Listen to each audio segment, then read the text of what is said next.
They sold her for being too big. The cowboy picked her up and said, "You're just right for my arms." Wyatt's Crossing, Wyoming Territory, spring of 1883. The midday sun glared down on the town square, but the air was far from warm. It was sharp, mean-spirited, like the voices circling the wooden auction platform at the center of Wyatt's Crossing. People had come from nearby ranches and distant homesteads, not for cattle or horses, but for something rarer. A human auction, not that anyone called it that aloud. Helping hands, they said. Unwanted mouths finding purpose. But everyone knew the truth. On the platform stood a girl. No, a woman. Angela, 22. Tall as a doorway, shoulders broad as a fence gate. She stood barefoot on the sun-bleached planks, wrists bound loosely, chin tilted upward like it mattered.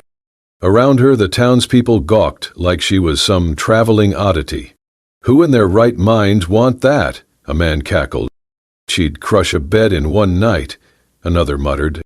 "Horse-yoked snap under her weight," came a third. "Drunk on dust and cruelty." Angela's throat burned, not from the heat, but from swallowing every insult like it did not matter. Her family, what was left of it, had sold her to the trader for a bag of flour, a pound of lard, and a promise they would not starve. She was too big, they had said. No one would marry her. Better she work than waste. "I said we'll start at 50, barked the auctioneer, Clyde Hargrove, his voice oily with impatience. $50 for a working woman, big as a draft mule and just as strong. No hands rose. Angela's mind drifted. She was 8 again, lifting split logs with her father in the snowy foothills, the two of them laughing at how quickly they cleared the yard. Her strength had been a gift then, something he admired. "You're stronger than most boys," he'd say, "and that's nothing to be ashamed of." Fever took him the same year their farm gave out. Hargrove paced around her. 40.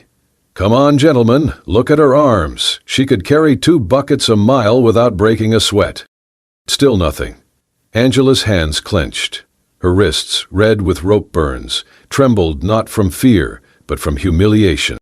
"She too big to keep indoors," a woman scoffed. "Probably eat more than 3 men." "She'd scare the devil straight back to hell," another jeered. The crowd laughed again. 30, then. Who'll take her for 30? A silence fell, the kind that scraped against the bone. Hargrove's smile twitched. 25, final offer. The mood soured. Folks began to murmur, shifting, ready to walk away. Angela could feel her dignity peeling away with every second. Then, footsteps. Measured. Calm. A rhythm that did not rush. A cowboy stepped through the parting crowd, broad shoulders beneath a worn duster, hat pulled low, boots kicking up silence. Dennis Cole. Most folks only whispered his name, a man who never drank, never bragged, but whose word on land or cattle was gold. He owned no more than he needed, but no one crossed him. He walked straight to the platform and looked up. The murmurs stopped.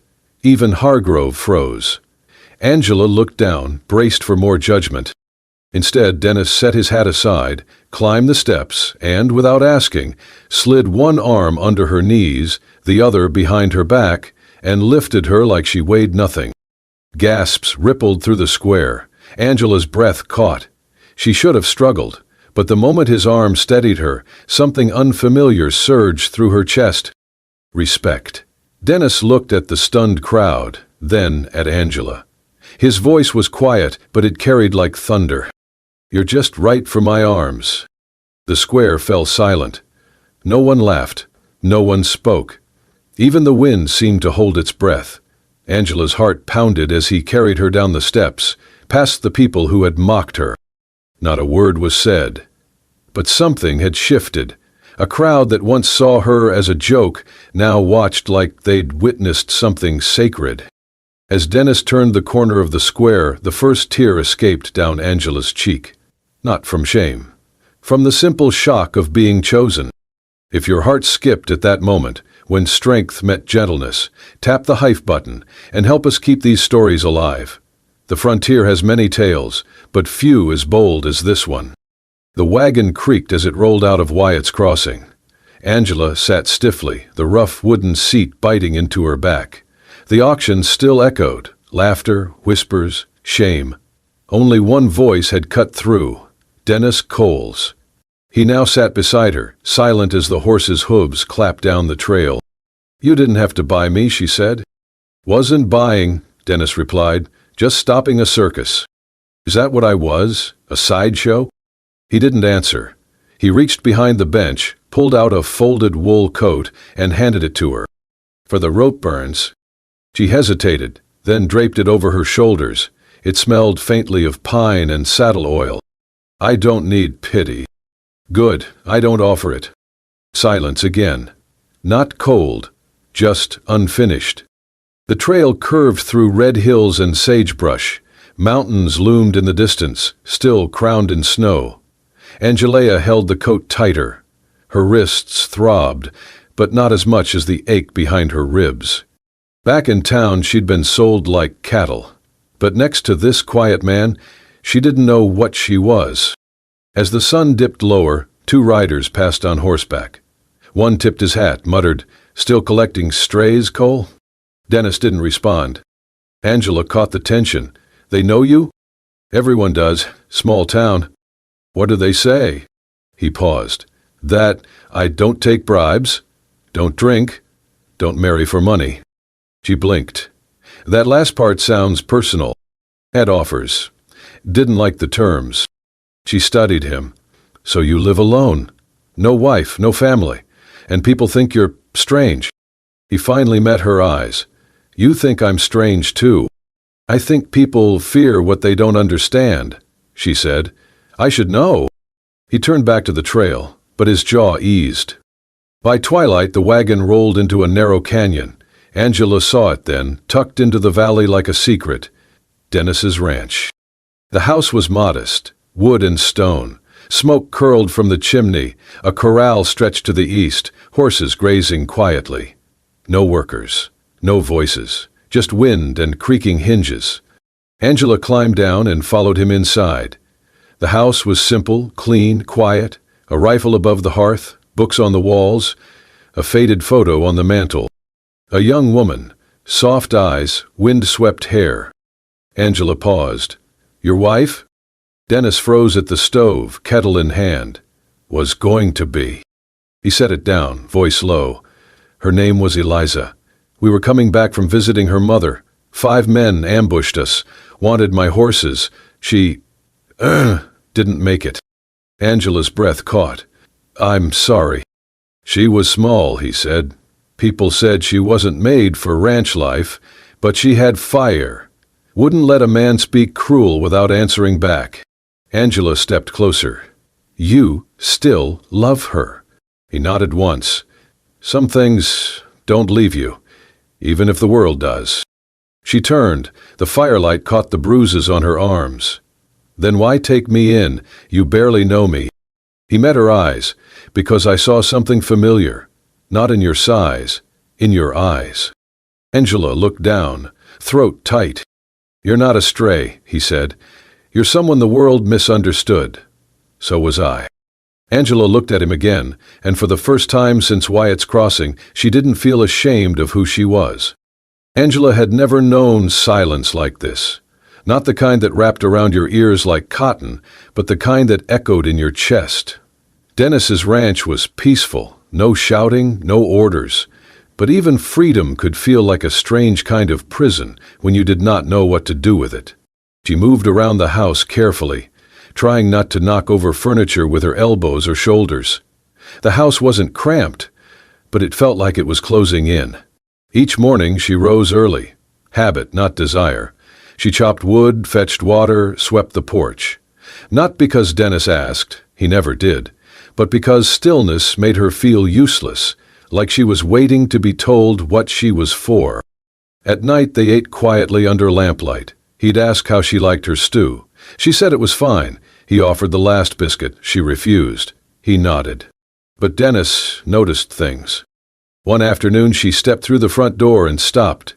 The frame, low enough to brush her forehead, was now taller. Dennis didn't say a word, just passed her with a shovel over his shoulder, whistling.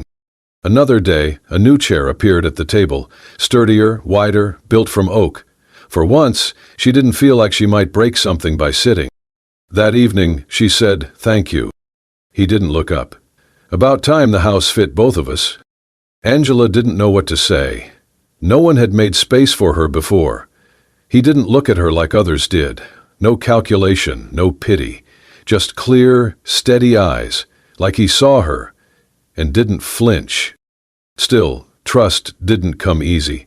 She kept her distance. He never crossed it. Sometimes she caught him watching her split logs or mend her dress, not with curiosity, but with respect, like he was learning. Sergeant. But the silence lingered. The wall remained.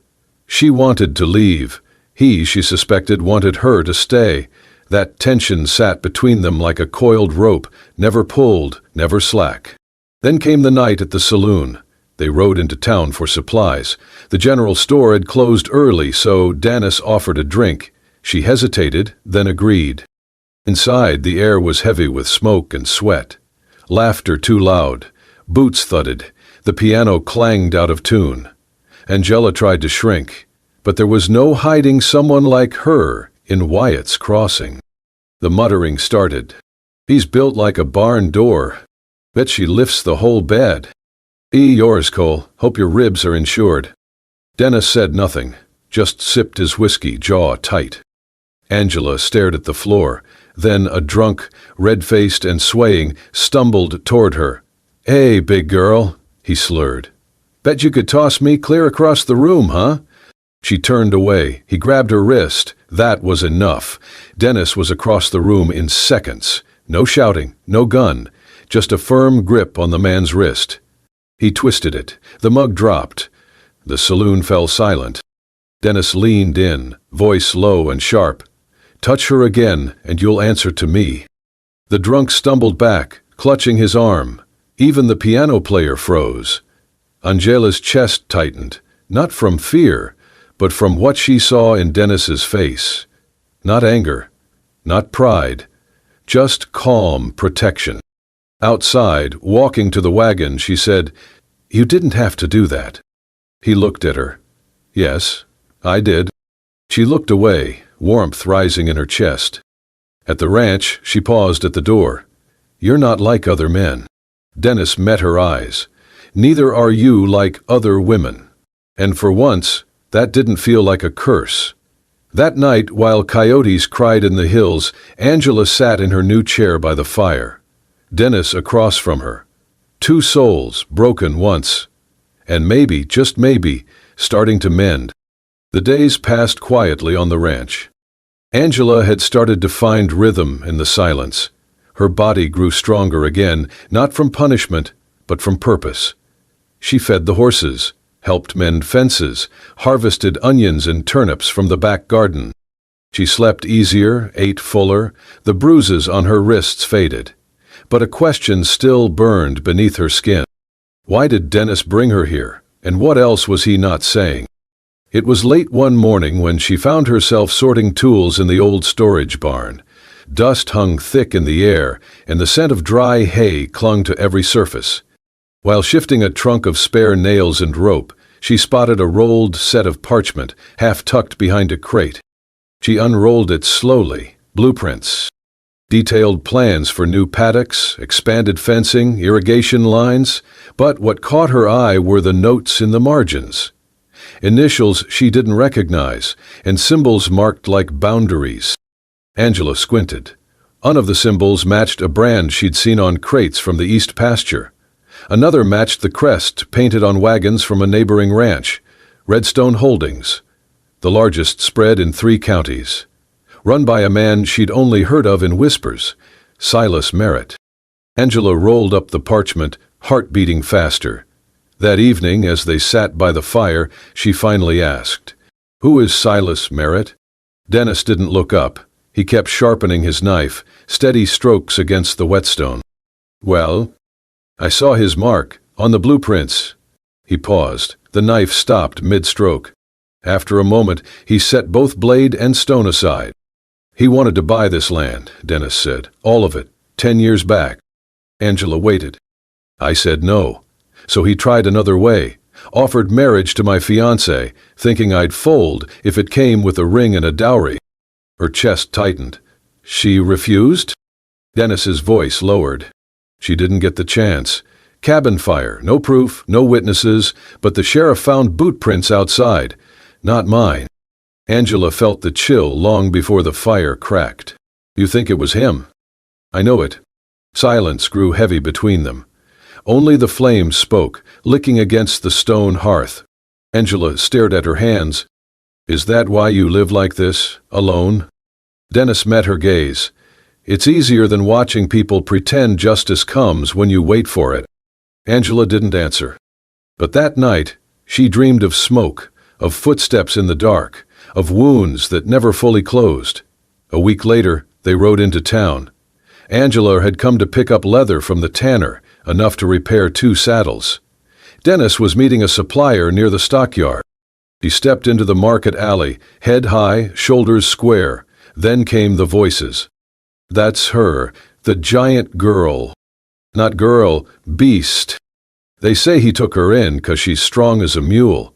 Or maybe it's the land he's after. A cluster of women stood outside the fabric store, their smiles sharp as hatpins. One leaned closer, eyes glinting. You married yet? Or just playing house for acreage? Another one snorted. She looks like a bull in a bonnet. Poor man, must have lost his mind. Angela froze. Her grip tightened on the leather parcel. She turned to walk away, but her boot caught the edge of a step. The bundle slipped from her arms, landing with a thud. The laughter started, sharp, vicious, and then quiet. Boot steps. Angela turned and saw Dennis standing between her and the women. He knelt, picked up the bundle, brushed it off like it was priceless, and placed it gently back into her arms.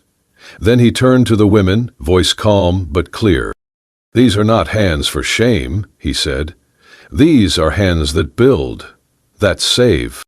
The silence that followed was thunderous. Not a word from the group, not even a breath. He looked back at Angela. You ready to go? She nodded. They walked away. No more laughter followed them. And for the first time in years, Angela felt something new bloom in her chest.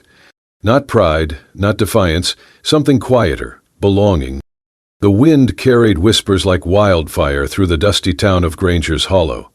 They started small, murmurs behind closed doors, sideways glances at the market. But by the end of the week, the rumors had grown teeth. They say she's cursed, one voice said. Brings misfortune wherever she goes, said another.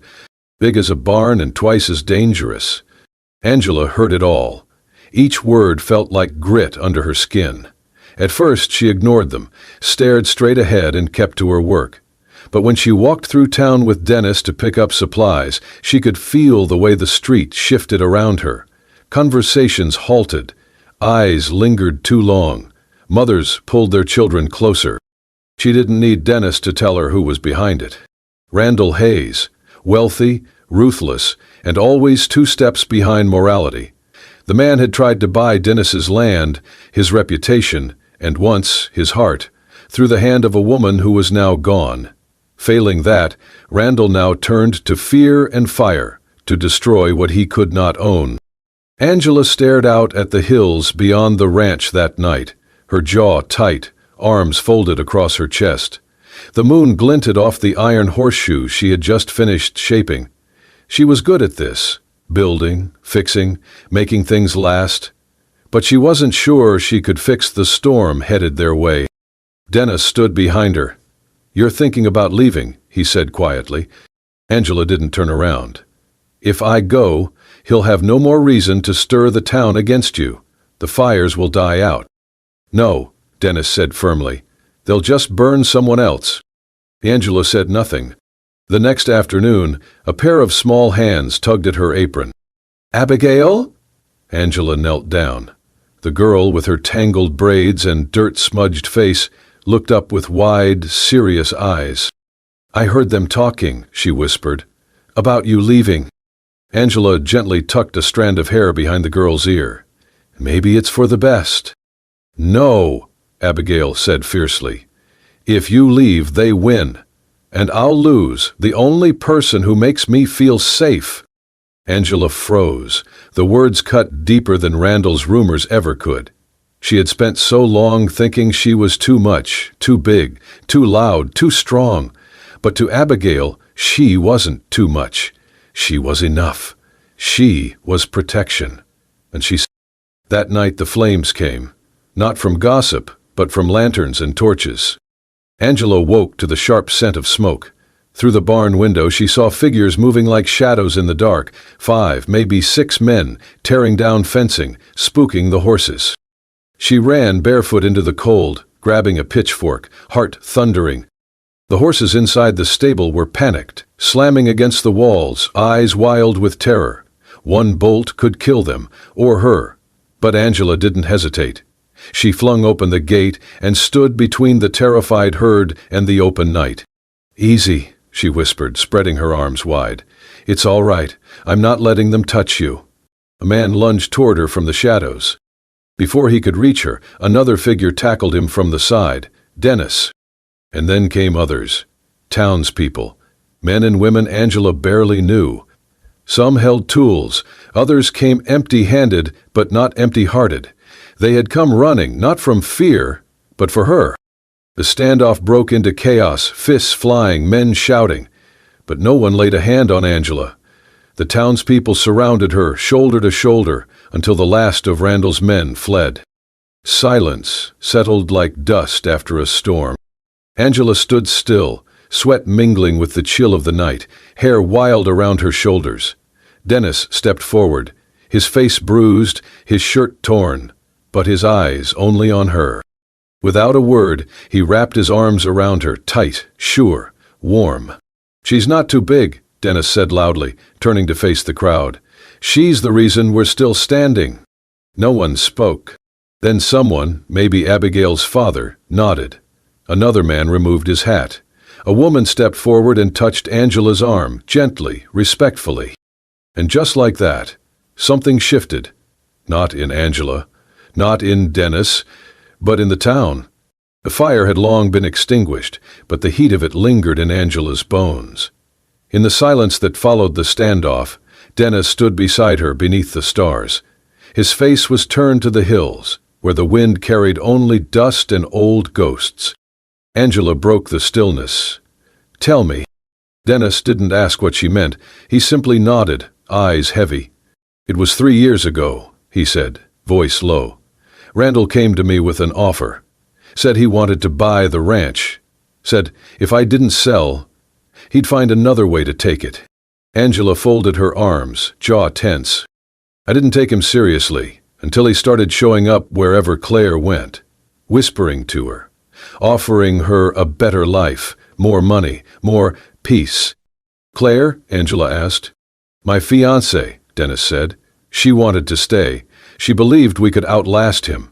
But one night the barn went up in flames. She was inside." Angela's chest tightened. "You think he did it?" "I know he did," Dennis said, eyes hard.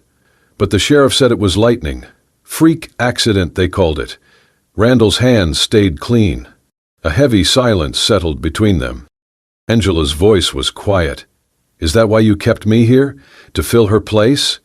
Dennis didn't answer right away. When he did, it wasn't defensive. It was honest. "Maybe at first," he admitted. "Maybe I saw a second chance. Someone strong enough to help me keep this land, keep fighting." He turned to face her. "But not anymore. Because you're not her. You're not anyone's shadow. You're the reason I still believe people like us deserve more than grief." Angela looked away, tears stinging at the edges of her vision, not from sorrow, from recognition. Later that week, the town council called a public meeting at the chapel. The air was thick with tension. People packed the pews. Randall Hayes stood near the pulpit, smug in his tailored vest, flanked by his supporters. "I warned you," Randall said, his voice loud and oily. "I warned you all what would happen if we let a monster take root in our town." Gasps rose from the crowd. Dennis stood near the back, fists clenched. "This woman," Randall sneered, was bought like cattle at an auction. And now she threatens our children, our livelihoods. You call it strength, I call it corruption." Angela rose slowly from the bench. Her boots echoed as she walked down the center aisle, heads turning, murmurs rising. She didn't speak at first. Instead, she pulled something from her belt, a woodcutter's axe. Not to threaten, but to hold, as a symbol. She stepped onto the front dais, facing the room. "If being strong is a crime," Angela said, voice calm and clear, "then I am guilty." Silence. "But don't forget, strength built your barns after the storm. Strength lifted your wagons out of the mud. Strength carved this town from stone and dust." She raised the axe slightly.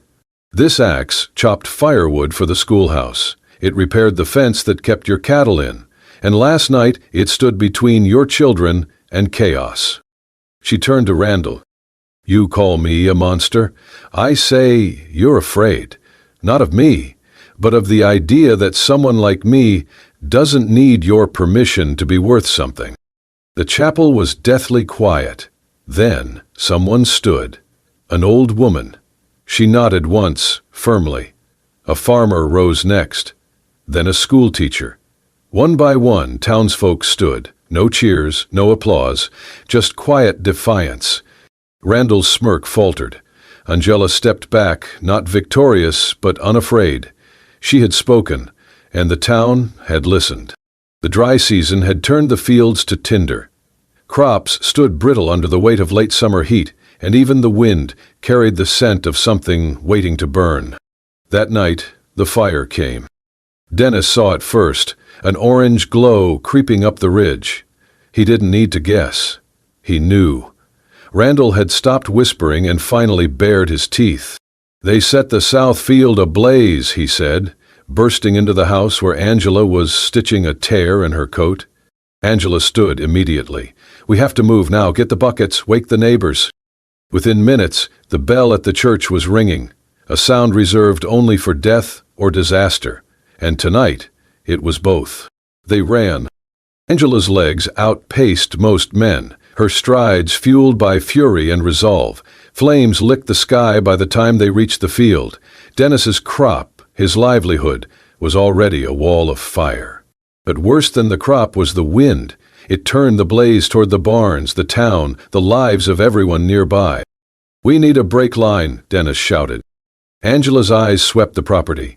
There was an old wooden livestock wall behind the barn, 30 feet long, thick with rot and termites. "If we pull it down, it'll form a barrier," she said. Dennis blinked. "It'd take 10 men. Angela was already moving. She gripped the first beam. Muscles in her arms bunched and pulled. With a roar she yanked, and the post cracked from its base. The townsfolk watched in stunned silence as she moved beam after beam, the structure groaning like a beast in its final breath. Then, with one final heave, the entire wall came down, slamming to the earth with a thunderous crash, right in the path of the fire. It worked. The flames hit the wall and scattered, losing strength in the break. Buckets of water followed, men and women working side by side until the last spark died beneath their feet.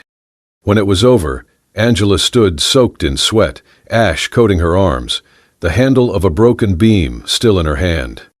She turned and saw them watching, the town. The ones who had once called her too much, too strong, a burden.